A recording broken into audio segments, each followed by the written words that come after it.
das reinkommt, und dann drehst du es nur rein. Das ist genauso hier. Rein, hochziehen. Lep pozdrav vsem skupaj v dvorani Tabor in pa seveda lep pozdrav vsem pred televizijskimi ekrani doma v Nastanjačih. Dobrodošli torej na finalni dvoboj oziroma boj za IBF interkontinentalnega prvaka v velterski kategoriji, v kateri se bo boril naš prvak, torej Dejan Zavec. Dejan Zavec, ki se bo boril in ubranil naslov IBF interkontinentalnega prvaka. Njegov izzivalec pa prihaja iz Nemčije, to je Marko Patikas.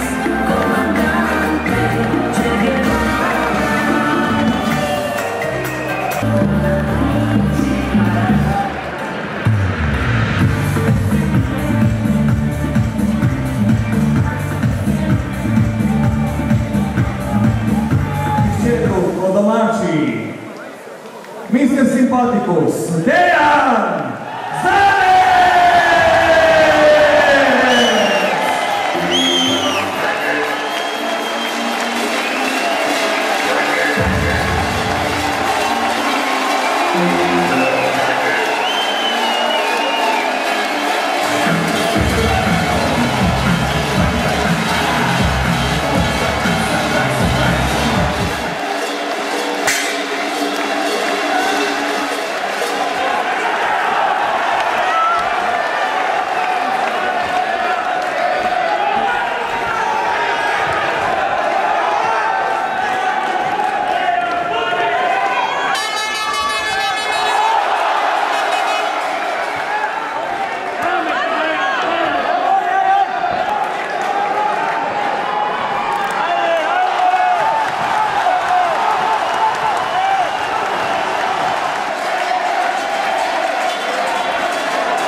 Zmagovalec, neporažen iz ringa odhaja, Mr. Sympathicus, Dejan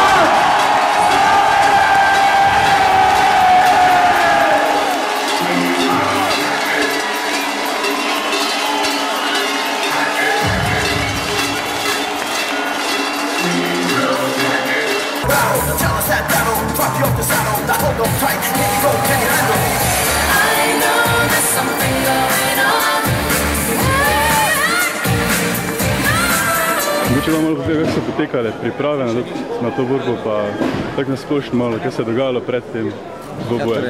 Sama organizacija vsekakor ni lahka za tako zadevo, treba povedati, da je to velik projekt, smo Slovenija mala država, finančne zmožnosti so bistveno manjše kot recimo v tujini. Popularnost samega športa je komaj v dvigovanju. Moram reči, da smo z organizacijo zelo zadovoljni. V bistvu vsega pa je, da je borba v celoti uspela in da je Dejan Zavec. No, hvala.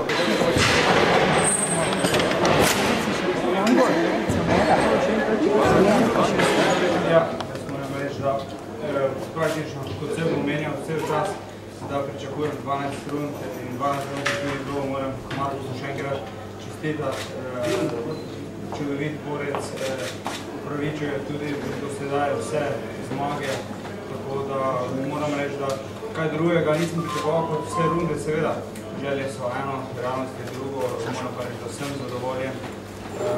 Čeprav sem v tisti četrti runde nekoliko padel, pozicijsko oziroma plansko, strateško, Pa moram reči, da se me je na koncu dobro izteklo in pa hvala Bogu zmaga ostala. Začel je pri 16 letih, tako da smo se najdla, pol smo dejansko se družila svoje 4 leta neprestano. Takrat bila smo naredila smo prve korake isto v tujino. Vse skozi se je oblikoval z svojim vztrajnostjo. Od vsega začetka je bilo v njem nekaj pozitivnega, v takem smislu, vedel, kaj hoče, in to še ga danes krasi. Ok, hvala lepa.